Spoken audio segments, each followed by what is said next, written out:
আউযুবিল্লাহি মিনাশ শাইতানির রাজিম। বিসমিল্লাহির রহমানির রহিম। আসসালামু আলাইকুম ওয়া রাহমাতুল্লাহি ওয়া বারাকাতুহু।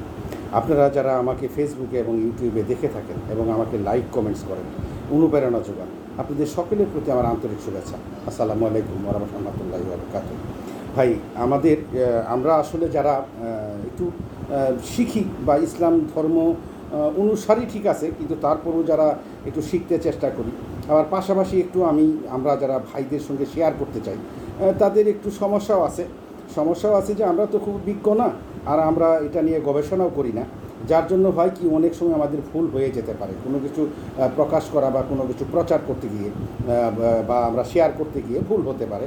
তো এই ভুলগুলো নিয়ে আমাদের আলেম সমাজে অনেক সময় আলেমরা অনেকভাবে এগুলাকে মন্তব্য করেন, অনেকভাবে এগুলা নিয়ে বিভিন্ন সমস্যার সৃষ্টি করেন। তো আমি আপনাদেরকে অনুরোধ করব, যারা আমার এই ভিডিওটা যদি কোনো আলেম ওলামা দেখে থাকেন বা দেখেন, হয়তো ভুল হতে পারে, ভুল থাকতে পারে, তো এটাকে নিয়ে আপনারা কোনো রকমের সমালোচনা না করে, বড় ধরনের কোনো প্রবলেম ক্রিয়েট না করে, আপনারা আমার কমেন্টস করে আমাকে জানাই দিতে পারেন। আমি তাহলে ভুল হলে শুদ্ধ করে নিব। আর যদি মনে করেন যে না, এটা বড় ধরনের ভুল, আমি ভিডিওটা ডিলিট করে দেব। এর মানে এই না যে আমাকে এই ভিডিওটা রাখতেই হবে, আমাকে প্রচার করতেই হবে। আপনাদের কাছে আমার অনুরোধ, আপনারা দয়া করে কমেন্টস করবেন। আর দ্বিতীয় কথা হলো, আমরা যারা ইসলাম নিয়ে কথা বলি, একটু ইসলামের বিষয়গুলো শেয়ার করি। আমাদের পাশাপাশি যে ভাইগুলা মানে আমাদের মতো একটু অল্প শিক্ষিত, এবং যারা হয়তো দেখা গেল যে আমাকে কিছু লোক পছন্দ করে, আমার ফেসটা দেখা মাত্র ভিডিওটা প্লে করতে পারে। তো প্লে করলে হয়তো দেখা গেল যে যদি চিন্তা করে যে এখানে দেখি একটু শেখার কিছু আছে কিনা, আমি যখন বলি, তো হয়তো বা থাকতে পারে, দুই একটা শব্দ থাকতে পারে, সেটা তার কাজে লাগতে পারে। আর আমার উদ্দেশ্যটাও সেটাই, যে যারা আমাকে চিনেন, আমাকে জানেন, এবং যারা আমার ভিডিওটা প্লে করবেন, যদি আমি যে দুইটি কথা শেয়ার করি, সেই কথাগুলোর মধ্যে যদি কোনো গুরুত্বপূর্ণ কথা থাকে, আর এটা যদি ওনার আমলে আসে বা ওনার আকিদার বিষয়ে কোনো ইমানি শক্তি বৃদ্ধি করে, তাহলেই আমি সাকসেস। এটাই আমার উদ্দেশ্য, আর কোনো উদ্দেশ্য নাই। তো এখন যেটা বলতেছি যে আমরা ইসলামের ব্যাপারটা, ইসলাম যদিও মূল ব্যাপারটা হলো যে আমরা এটাকে ইব্রাহিম আলাইহিস সালাম থেকেই যে ইসলাম ধর্মকে বলা হয়, যেটা আব্রাহা ধর্ম। তো আসলে মূল ব্যাপারটা হলো যে রাসূল সাল্লাল্লাহু আলাইহি সাল্লাম নবুয়তের আগে উনি যখন ধর্মপ্রচার শুরু করেন, এর আগে উনি এই ইব্রাহিম আলাইহিস সালামের ধর্মকেই অনুসরণ করতেন, মানে ইসলামকেই অনুসরণ করতেন, সেইভাবে উনি অনুসরণ করতেন। পরবর্তীতে যখন আল্লাহ তাআলা ওনার উপর সরাসরি পবিত্র কোরআন নাজিল করেন, তখন ওনাকে যে নির্দেশ দেওয়া হতো, যেভাবে চলার কথা বলা হতো, উনি সেভাবেই চলছেন, সেই নির্দেশ পালন করছেন, সেভাবেই ইবাদত করছেন। তবে মূল ধর্ম ইসলাম। তো এটা ইব্রাহিম আলাইহিস সালাম থেকেই আমরা আসছে। ততএব আমরা ইসলাম যারা অনুসরণ করি, তো সেখানে কিছু শিক্ষার ব্যাপার আছে। আর আমাদের বর্তমান ইসলাম যদি আমরা চিন্তা করতে যাই, রাসূল সাল্লাল্লাহু আলাইহি ওয়াসাল্লাম ছাড়া চিন্তা করা আমাদের পক্ষে মুশকিল। বলে কেন? রাসূল সাল্লাল্লাহু আলাইহি ওয়াসাল্লাম আমাদের এই মানুষ তো অনেক দিন নবী ছিল না, মানুষ বিভ্রান্ত হয়ে গেছিল, মানুষের মধ্যে কোনো রকমের সত্যি কথা বলি, এক আল্লাহর প্রতি যে আনুগত্য, সেটা ছিল না। রাসূল সাল্লাল্লাহু আলাইহি ওয়াসাল্লামের মাধ্যমে পরবর্তীতে এটা আবার পুনর্গঠিত হয়। তো আমরা যারা এই যে ইসলাম গঠিত ইসলামে আমরা আছি, মূলত ব্যাপারটা রাসূল সাল্লাল্লাহু আলাইহি ওয়াসাল্লামের কারণে। তো আমরা অতএব রাসূলকে বাদ দিয়ে কোনো কিছু চিন্তা করা যাবে না। তবে বর্তমানে যে বিষয়টা আসছে, কিছু প্রজ্ঞা তো আল্লাহ তাআলা জ্ঞান তো অনেকের মাঝেই দিতে পারেন। তো ইদানিং আমাদের আলেম উলামাদের মধ্যে এই যে হাদিস নিয়ে বিভিন্ন সমস্যার সৃষ্টি হওয়ার কারণে বিভ্রান্ত হয়ে গেছে মানুষ। তো কিছু লোক দেখছে যে এই জাল হাদিস, তারপরে আপনার জয়ীফ হাদিস, তারপরে বিভিন্ন আমল আকিদার বিষয়েও প্রবলেম আছে, যে কিছু লোক এই হাদিসগুলোকে বলতেছে এগুলো আমলযোগ্য, কিছু লোক বলতেছে আমলযোগ্য নয়, আবার এক একজন এক এক হাদিস নিয়ে সমস্যার সৃষ্টি করতেছে। যাই হোক, আমি সেই দিকে যাব না, ভিডিও বড় হয়ে যাচ্ছে। তারপরেও আমি বলি যে আমরা তো রাসূল সাল্লাল্লাহু আলাইহি ওয়াসাল্লামের অনুসারী হয়ে আমরা পবিত্র কোরআন থেকে কী শিখতে পারতেছি, এটা হলো মূল ব্যাপার। আমরা যদি ধরেন পবিত্র কোরআনকেই অনুসরণ করি, কেউ যদি আমরা চিন্তা করি যে শুধু কোরআনকেই অনুসরণ করব, হ্যাঁ, হাদিসকে আমরা অনুসরণ করব না, তাহলে কি হবে? আর যদি আমরা হাদিসও সাথে অনুসরণ করি, তাহলে আমাদের কি হবে? তবে মূল ব্যাপার আমি বলে রাখি, হাদিস মানে কি, রাসূলের সুন্নাত অনুসরণ করতে হবে। রাসূলের সুন্নাত যদি আমরা অনুসরণ না করি, ইসলাম পূর্ণাঙ্গ হবে না। তবে হাদিস কিছু বিষয় আছে, সেটা হলো যে কোরআনেরই ব্যাখ্যা। রাসূল সাল্লাল্লাহু আলাইহি ওয়াসাল্লাম আমল আকিদার ব্যাপারে যে বিষয়গুলো বলছেন, হাদিস হিসাবে আসছে, বিভিন্ন রাবি যেগুলো বর্ণনা করছেন, এগুলা সম্পূর্ণ কোরআনেরই ব্যাখ্যা। আর যেগুলো হাদিস হিসাবে আসছে, এগুলো হলো ওনাদের পারিপার্শ্বিক ব্যাপার, পারিবারিক ব্যাপার, ওনাদের পরিবেশগত ব্যাপার, যেমন সাহাবারা কীভাবে চলছেন, সাহাবারা কীভাবে চললে ভালো, রাসূল সাল্লাল্লাহু আলাইহি ওয়াসাল্লামের জীবদ্দশায় উনি কিছু কিছু ব্যাপার আছে কীভাবে পালন করতেন, কীভাবে করার জন্য নির্দেশ দিয়েছেন, এগুলা কিছু বিষয় আছে। এগুলা কিছু বিষয় যদি আমরা এখানে আমাদের পরিবেশের কারণে, আমাদের পারিপার্শ্বিকতার কারণে, অবস্থানের কারণে আমরা মানতে না পারি, আমার মনে হয় পাপ হবে না। কিন্তু এইটুকু আমাদের করতে হবে, কিছু সুন্নাত আছে, এটাকে আমাকে পালন করতেই হবে। আর দ্বিতীয় কথা হলো যে আমল আকিদার ব্যাপারে যে সমস্ত কোরআনী ব্যাখ্যাগুলো আছে এগুলো আমাদেরকে সহযোগিতা করবে। তো এখন যে ব্যাপারটা আসছে, আমরা ইসলাম ধর্ম যে পালন করব, মূল বিষয়টা কী? মূল বিষয় হলো আমাদের বিশ্বাস। যদি আমরা বিশ্বাস স্থাপন না করতে পারি, এই শুধু সালাত আদায় মানে ওই শুধু মসজিদে গিয়ে নামাজ আদায় করার কোনো মানে হয় না। আমি যে মুখ দিয়ে বললাম, উচ্চারণ করলাম লা ইলাহা ইল্লাল্লাহ, আমি যে লা ইলাহা ইল্লাল্লাহ বললাম, এর অর্থটা কী? এটা হলো একটা অঙ্গীকার, এটা একটা সাক্ষী দেওয়া, এটা একটা শপথ করা। এই শপথটা যদি আমি না বুঝি তাহলে তার কোনো লাভ হবে না। তো যাই হোক, এখানে যে ব্যাপারটা হয়েছে যে রাসূল সাল্লাল্লাহু আলাইহি ওয়াসাল্লাম কোথাও কোনো সফরে গেছিলেন বা সফর থেকে আসছেন, এই সময় উনি উটের উপরেই বসা। এমন এক বেদুইন আসছে, বেদুইন আইসি রাসূল সাল্লাল্লাহু আলাইহি ওয়াসাল্লামের উটের রশিটা ধরে বলতেছে, ইয়া রাসূলুল্লাহ, আপনি আমাকে একটু নসিহত করেন, ওসিয়ত করেন যে আমি কি কাজ করলে, মানে কি আমল করলে আমি জান্নাত পেতে পারি। তো রাসূল সাল্লাল্লাহু আলাইহি ওয়াসাল্লাম তখন বললেন যে তুমি সাক্ষ্য দিবে যে এক আল্লাহ ছাড়া কোনো মাবুদ নাই, মানে একক আল্লাহই আমার প্রভু, আল্লাহ ছাড়া কোনো প্রভু নাই, এবং আমি ওনার কাছেই ওনার নিকটে আমি আনুগত্য করি, বা ওনাকেই আমি একমাত্র প্রভু হিসেবে মানি, অন্য কোনো কাউকে প্রভু হিসেবে মানি না। দ্বিতীয় কী হইল যে তুমি মুহাম্মদ সাল্লাল্লাহু আলাইহি ওয়াসাল্লামকে বলবা যে উনি আল্লাহর রাসূল, মানে প্রেরিত রাসূল, ওনার মাধ্যমেই এই যে আমাদের যে সমস্ত উপদেশবাণী কোরআন আসছে এইটা তোমাকে বিশ্বাস করতে হবে। এক কথায় উনি বললেন যে তোমাকে এক আল্লাহকে বিশ্বাস করতে হবে এবং মুহাম্মদ রাসূল সাল্লাল্লাহু আলাইহি ওয়াসাল্লামকে তোমাকে রাসূল হিসেবে মানতে হবে। এটা তোমাকে প্রথমে সাক্ষ্য দিতে হবে, বিশ্বাস করতে হবে। দ্বিতীয় তোমাকে কি করতে হবে? সালাত কায়েম করতে হবে। তৃতীয় তোমাকে কি করতে হবে? রোজা রাখতে হবে, বছরে 12 মাসে 1 মাস রোজা রাখতে হবে। তারপরে তোমাকে কি করতে হবে? তোমাকে সালাত কায়েম যাকাত দিতে হবে। তারপরে তোমাকে পঞ্চম কী করতে হবে? তোমাকে হজ করতে হবে। যে তুমি যদি তোমার পাথেও থাকে, বাইতুল্লাহ যাওয়ার মতো টাকা থাকে, তাহলে তুমি হজ করবে। এই 5টি জিনিস যদি তুমি করতে পারো তাহলে তুমি জান্নাতি। তো তখন সে বলল যে ইয়া রাসূলুল্লাহ, আমি এর বেশিও করব না, কমও করব না। তো এই কথা বলে সে চলে গেল। তখন রাসূল সাল্লাল্লাহু আলাইহি ওয়াসাল্লাম বললেন যে সে যদি সত্য বলে থাকে তাহলে সে জান্নাতি। তো এখন তাহলে আমরা 5টা জিনিসকে পেয়ে গেলাম, ইসলামের মূল জিনিস পেয়ে গেলাম। এক, আল্লাহকে বিশ্বাস করতে হবে মনে প্রাণে, রাসূল সাল্লাল্লাহু আলাইহি ওয়াসাল্লামকে বিশ্বাস করতে হবে রাসূল এবং নবী হিসাবে। তারপরে বিশ্বাস করতে হবে আপনার যে আমাকে কি করতে হবে? সালাত কায়েম করতে হবে, আমাকে রোজা রাখতে হবে, যাকাত দিতে হবে, আমাকে হজ করতে হবে। এই হলো মূল বিষয়। আচ্ছা, এখন আমাদের কথা হলো তাহলে আমরা কি করতেছি এবং কোরআন কি বলতেছে, কোরআন থেকে আমরা কি শিক্ষা নিচ্ছি। এখন কোরআনের বিষয়টাতে আমরা আসি। কোরআনের বিষয়টা আপনার হলো যে আল্লাহ তাআলা পবিত্র কোরআনে বলছেন যেটা যে প্রথমেই যে কোরআন নাজিল করছেন, কোরআনের প্রথম সূরাটা কি? প্রথম সূরাটা হলো সূরা ফাতিহা। সূরা ফাতিহাটা কি? সূরা ফাতিহাটা হলো, এটা আমার তো ব্যক্তিগত কোনো মতামত, আমি আলেম উলামাদের কাছেই শিখছি বা জানি। সূরা ফাতিহাটা হলো যে আল্লাহর গুণগান গেয়ে, মানে আল্লাহর যে কী ক্ষমতা আছে, আল্লাহ যে কী ক্ষমতাশালী, আল্লাহকে এই কথাটা বর্ণনার মাধ্যমেই ওনার কাছে দরখাস্ত করা, সাহায্য চাওয়া, ওনার কাছে প্রার্থনা করা। কি প্রার্থনা করা? যে আমি যে আল্লাহকে মানলাম, কোন আল্লাহকে মানলাম, এটার একটা বর্ণনা দিয়ে ওই আল্লাহর কাছেই সাহায্য চাওয়া, যে আল্লাহ তোমাকে আমি মানছি, তোমার কাছেই সাহায্য চাই, তুমি আমাকে এই পথ দান করো, আমি যাতে জান্নাত পেতে পারি। তাহলে এনে কী বলছেন? বিসমিল্লাহ। প্রথমেই তাহলে আল্লাহ কি বলছেন? প্রথমেই আল্লাহ বলছেন বিসমিল্লাহির রহমানির রহিম। শুরু করছি আল্লাহর নামে, যিনি পরম করুণাময়, অতি দয়ালু। মানে আমার দরখাস্ত শুরু হয়ে গেল। আমি আল্লাহর কাছে যে দরখাস্ত করতেছি, আল্লাহ আমাকে কী চাইতেছি, কি আমার দরকার, আর আল্লাহ আমাকে কি দিচ্ছেন বা কি দিবেন, এটা আসতেছে। তাহলে আমার প্রথমেই কথা হলো কি? বিসমিল্লাহির রহমানির রহিম। শুরু করছি আল্লাহর নামে, যিনি পরম করুণাময়, অতি দয়ালু। দ্বিতীয় আয়াত, হ্যাঁ, আলহামদুলিল্লাহি রব্বিল আলামিন। যাবতীয় প্রশংসা আল্লাহ তাআলার, যিনি সকল সৃষ্টি জগতের মালিক, যিনি সমস্ত সৃষ্টি সমূহের মালিক। তারপরে আমার কি আসছে? আলহামদুলিল্লাহি রব্বিল আলামিন আর রহমানির রহিম, যিনি নিতান্ত মেহেরবান ও দয়ালু, যিনি নিতান্ত মেহেরবান ও দয়ালু। 4 নম্বর কি? আর রহমানির রহিম মালিকি ইয়াউমিদ্দিন, যিনি বিচার দিবসের মালিক। এই পর্যন্ত আমি বললাম, কি বললাম, ওনার পরিচয় দিলাম আগে, যে আমি ওনার গুণগান গাইলাম। আমরা যখন বাহ্যিকভাবে দুনিয়াতে কোনো অ্যাপ্লিকেশন করি, কারো কাছে দরখাস্ত করি, তাকে কি বলি, যিনি যেই বিষয়ের প্রধান। আমি যদি স্কুলে করি, তা স্কুলের ছাত্র হিসেবে অ্যাপ্লিকেশন করি, তাহলে আমি কি বলবো, প্রধান, মাননীয় প্রধান শিক্ষক। তার মানে কি, উনি যে ওই স্কুলের শিক্ষক, উনি যে ওই স্কুলের প্রধান শিক্ষক, এটা ওনাকে বলা। তাহলে আমরা এতক্ষণ কি বললাম, যে আমি পরম করুণাময় আল্লাহর নামে শুরু করছি। কোন আল্লাহ? যিনি এই সমস্ত সৃষ্টি জগতের মালিক, যিনি মেহেরবান, অত্যন্ত দয়ালু এবং বিচার দিবসের মালিক, তার কাছে আমি এখন অ্যাপ্লিকেশন করতেছি। কী অ্যাপ্লিকেশন করতেছি, আমার কথা আগে বলি। তারপরে আমরা 5 নম্বর আয়াতে বললাম, ইয়্যাকা না'বুদু ওয়া ইয়্যাকা নাস্তাঈন, আমরা একমাত্র তোমারই ইবাদত করি এবং শুধুমাত্র তোমারই সাহায্য কামনা করি। কার কাছে?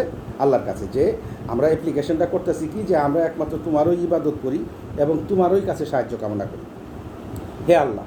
তাইলে এখন আমি কী দরখাস্ত করলাম, যে ইহদিনাস সিরাতাল মুস্তাকিম, যে তুমি আমাদেরকে সরল সহজ পথ দেখাও। হে আল্লাহ, তুমি আমাদেরকে সরল সহজ পথ দেখাও, যে পথে আমরা গেলে আমাদের আর কোনো সমস্যা নাই এবং আমরা জান্নাত পেয়ে যাব।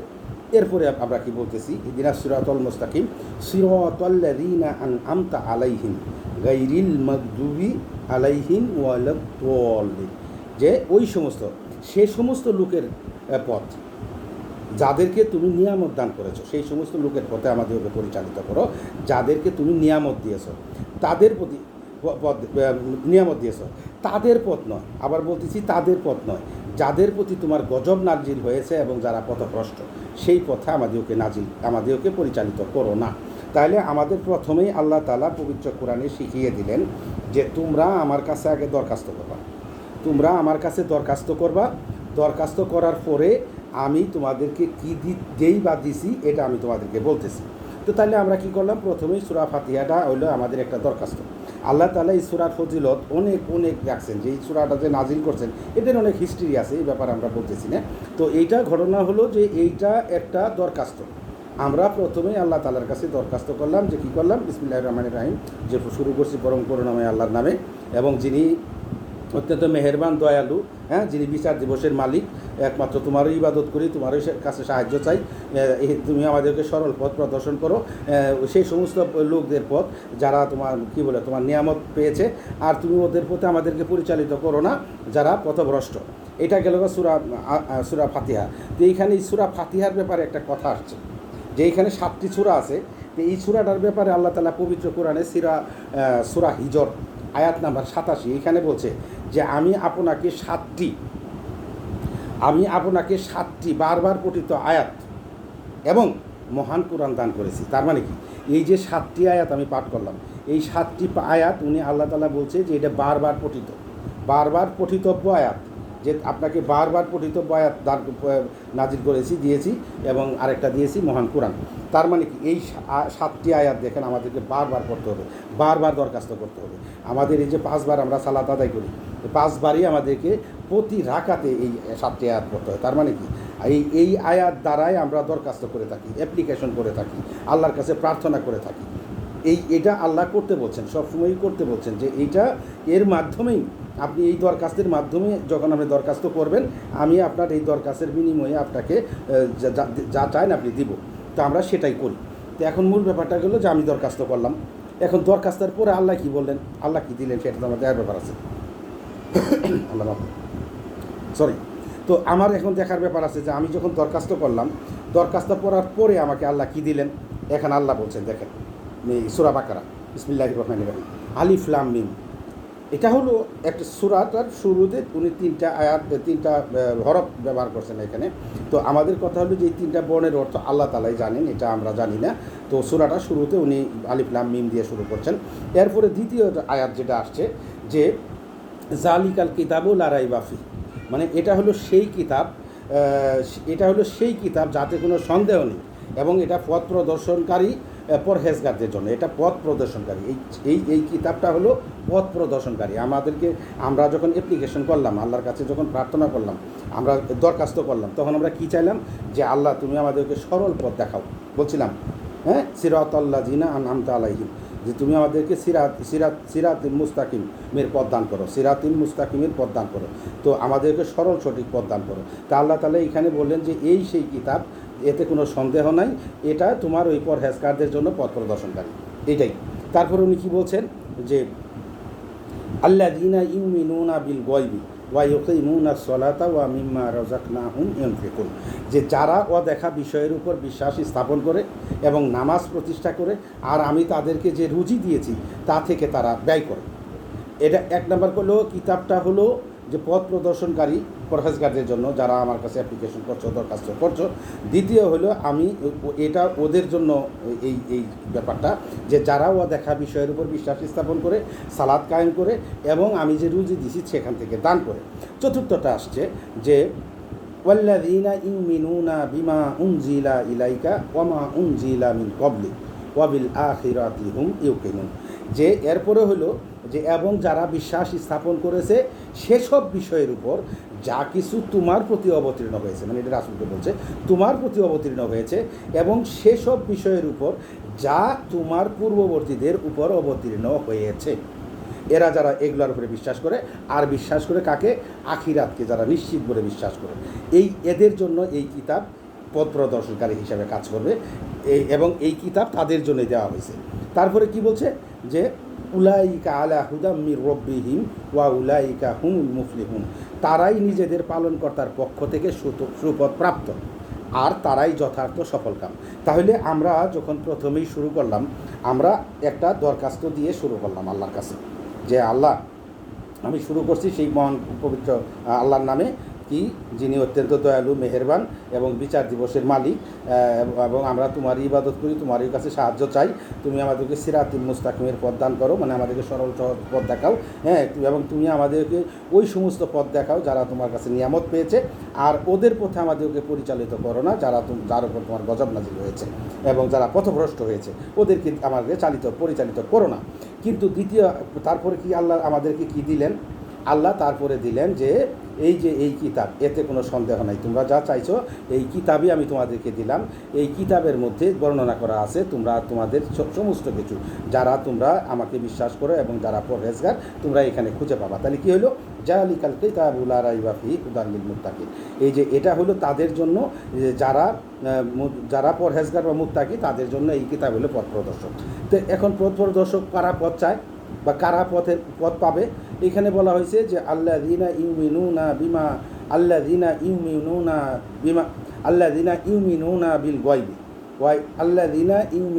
বিল গায়বি ওয়া ইউকিমুনাস সালাতা ওয়া মিম্মা রাযাকনাহুম ইউনফিকুন, যে যারা অদেখা বিষয়ের উপরে বিশ্বাস স্থাপন করেছে এবং সালাত কায়েম করেছে এবং যে আমি যে রুজি দিয়েছি তার থেকে তারা ব্যয় করে, এরা। এবং ওয়াল্লাযীনা ইউমিনুনা বিমা উনজিলা ইলাইকা ওয়া মা উনজিলা মিন ক্বাবলিক ওয়া বিল আখিরাতি হুম ইউকিনুন, এবং যারা আপনার উপর যা নাজিল হয়েছে তার উপর বিশ্বাস রাখে এবং এর পূর্ববর্তীদের উপরে যা নাজিল হয়েছিল সেটার উপরও বিশ্বাস রাখে, এবং ওরা বিশ্বাস রাখে এক নিশ্চিত আখিরাতের উপরে, তাদের জন্য এটা পথ প্রদর্শন, এই কিতাব তাদের জন্য। আর দ্বিতীয় কথা হলো উলাইকা আলা হুদাম মির রব্বিহিম ওয়া উলাইকা হুমুল মুফলিহুন, তারাই নিজেদের পালনকর্তার পক্ষ থেকে সুপথ প্রাপ্ত, আর তারাই যথার্থ সফলকাম। তার মানে কি? এখন আমরা পেয়ে গেছি যে আল্লাহ কি বলছেন আর আমরা কি দরখাস্ত করলাম। এখন আমরা যদি এগুলা করি, এটাই হলো আমাদের জন্য পরহেজগার জন্য, অর্থাৎ আমাদেরকে জান্নাত পাওয়ার জন্য আমাদের এই কিতাবের মধ্যে বলে দেওয়া আছে। তো আল্লাহ পবিত্র কোরআন জুড়ে সর্বোচ্চই আমাদের জীবন চলার জন্য প্রয়োজনীয় যা কিছু উনি বলে দিয়েছেন। পবিত্র কোরআন পুরাটাই আছে, কিছু বর্ণনা আছে, পূর্বের বর্ণনা আছে, নবী রাসূলদের বর্ণনা আছে, অনেক ঘটনা আছে, কিন্তু তারপরে উনি এই কোরআনে বিস্তারিতভাবে বর্ণনা করেছেন যে আমাদের জন্ম থেকে মৃত্যু পর্যন্ত যা প্রয়োজন, কিভাবে চলবো, কিভাবে খাবো, প্রত্যেকটা জিনিস বিস্তারিতভাবে বর্ণনা করা হয়েছে। তো আমি এখানে আরেকটু আলোচনা করতে চাচ্ছিলাম, ভিডিওটা বড় হয়ে যাচ্ছে, যার জন্য আর আমি বলতেছি না। তারপরেও আরেকটা বিষয় আমি বলি, সূরা বাকারাতেই একটা আয়াত আছে 177, আয়াত নাম্বার হলো 177। এখানে বলছে, মানে এটা আমি কেন বলতেছি, যে আমাদের সমাজে অনেকে আছে বিশ্বাস কী জিনিস এটা বুঝেই না আমরা, আর বিশ্বাস কী জিনিস এটা বাহ্যিকভাবে প্রকাশ পায় না। এখানে আল্লাহ যেটা বলছেন যে তোমরা পুরাপুরি আমার উপর বিশ্বাস স্থাপন করো, আর এবং আমি যে কথাগুলো বলছি সেই অনুযায়ী তোমরা কাজ করো। তো বিশ্বাসী বিষয়গুলোকেই আমরা বিশ্বাস করতে পারিনি এখনো। যেমন আল্লাহ তাআলা ফেরেশতাদেরকে বিশ্বাস করে না, আল্লাহ তাআলা একটা কথা বলছেন সূরা বাকারা আয়াত নাম্বার ৭৭, এইখানে বলছে যে সৎকর্ম শুধু এই নয় যে তুমি পূর্ব কিংবা পশ্চিম দিকে মুখ করবে, এটাই সৎকর্ম নয়, মানে এইটাই আমাদের সালাত কায়েম নয়, এর সঙ্গে আরও কিছু যুগ আছে। সেটা এই জন্যই আল্লাহ তাআলা বলছেন যে তোমরা কী করবা, যে তোমরা বড় সৎকর্ম হইল বড় সৎকর্ম হইল এই যে ঈমান আনবে আল্লাহর প্রতি, কিয়ামত দিবসের প্রতি, ফেরেশতাদের প্রতি, সমস্ত নবী রাসূলগণের প্রতি, এবং তারই মহব্বতে ব্যয় করবে, দান করবে ইয়াতিম, মিসকিন, অসহায়, ভিক্ষুক, মুসাফির, কৃতদাস, মুক্তিকামী কৃতদাস এবং যারা তোমার কাছে সাহায্য চায়। পাশাপাশি সালাত কায়েম করবে এবং যাকাত দান করবে। এই হলো আল্লাহ তাআলা বলছে যে এই বিশ্বাসগুলো তোমাদেরকে পুরোপুরি থাকতে হবে। তো আমি বললাম যে এটা যে কথাটা যে বিশ্বাস যে আমাদের নাই, এটা আমরা কেমন বুঝলেন? বিশ্বাস নাই, যেমন আল্লাহকে আমরা মুখে বলি আল্লাহ আছে বিশ্বাস করি, এটা তো বোঝা যায় না, কিন্তু অন্যান্য বিশ্বাসগুলো বোঝা যায়। যেমন আমি কিতাবকে বিশ্বাস করি, তো কিতাবকে কি বিশ্বাস করলাম? আমরা তো একদিনও কিতাব ধরিও না, এবং কিতাবের মধ্যে কী লেখা আছে সেটা জানিও না, আর কিতাবে আল্লাহ কী বলছে সেটা পড়িও না, মানিও না। তাহলে বিশ্বাস করা হইল 2 নাম্বার। আসেন ফেরেশতা থেকে আমরা বলছি আল্লাহ তাআলা যে তোমরা ফেরেশতাদেরকে বিশ্বাস করবা। আমরা কি ফেরেশতাদেরকে বিশ্বাস করি? আমাদের কার্যক্রমে সেটা প্রকাশ পায় না। এটা আমি অনেকবারই বলছি, আমার বক্তব্য আসছে যে যেমন আমাদের সাথে 2 জন ফেরেশতা আছেন, সম্মানিত 2 জন লেখক আছেন। 2 জন ফেরেশতা আমাদের ডান পাশে একজন, বাম পাশে একজন আছেন সম্মানিত লেখক। তারা কিন্তু আমাদের প্রতিদিনের আমলগুলো লিখেন, আমি কি করতেছি, কি খাইতেছি, কোথায় যাইতেছি, কি অশ্লীলতা করতেছি, কি করতেছি, কি বলতেছি, সব লিখতেছেন। তাইলে এটা তো আমরা জানি। ফেরেশতাদের বিশ্বাস করা মানে কি? এই জিনিসটা আমাদেরকে বিশ্বাস করা যে আমার 2 কাঁধে 2 ফেরেশতা আছেন, এবং তারা যে আছে আমার কর্মগুলো যে লিখতেছে, এটা তো আমরা বিশ্বাস করার কথা। কিন্তু আমরা কি বিশ্বাস করি? আমরা তো ফেরেশতাকে রেখে অন্যায় করতেছি, চুরি করতেছি, লুচ্চামি করতেছি, গুন্ডামি করতেছি, বাজে কথা বলতেছি, কত কিছু করতেছি। তাইলে কি ফেরেশতা যা সেটা বিশ্বাস করা হইলো? তো এইখানেই তো শেষ। তা আমাদের কথা হলো পরিপূর্ণ বিশ্বাস স্থাপন করতে হবে। পরিপূর্ণ বিশ্বাস যদি আমরা স্থাপন না করতে পারি তাহলে আমরা ইমানদার হবে না, আমাদের আমল কোনো কাজে লাগবে না। আমল তখনই কাজে লাগবে, আমাদের আগে বিশ্বাসটাকে ঠিক রাখতে হবে যে আমি যে কসম করলাম, যে প্রতিজ্ঞা করলাম, সেই জিনিসটাকে আগে আমার প্রতিফলিত করতে হবে। তো যাই হোক, আল্লাহ তাআলা আমাকে বুঝ দিক, আমার এই ইয়াটা বড় হয়ে যাবে, অনেক বড় হয়ে যাবে ভিডিও যদি আমি আলোচনা করতে যাই। অন্য এক সময় আপনাদের সঙ্গে আলোচনা করব। আল্লাহ আমাদেরকে বুঝদান করুক। আমি যতটুকু কথা বললাম, যদি আপনাদের বুঝে কোনো সমস্যা হয় আমাকে জানায়েন, আর যদি আমার কোনো ভুল হয়ে যায় সেটাও আমাকে কমেন্টস করে জানায়েন, আমি শুদ্ধ করে নেব। তো আল্লাহ আমাকে তৌফিক দান করুক, আপনাদেরকেও বুঝ দান করুক। আসসালামু আলাইকুম ওয়া রাহমাতুল্লাহি ওয়া বারাকাতুহু।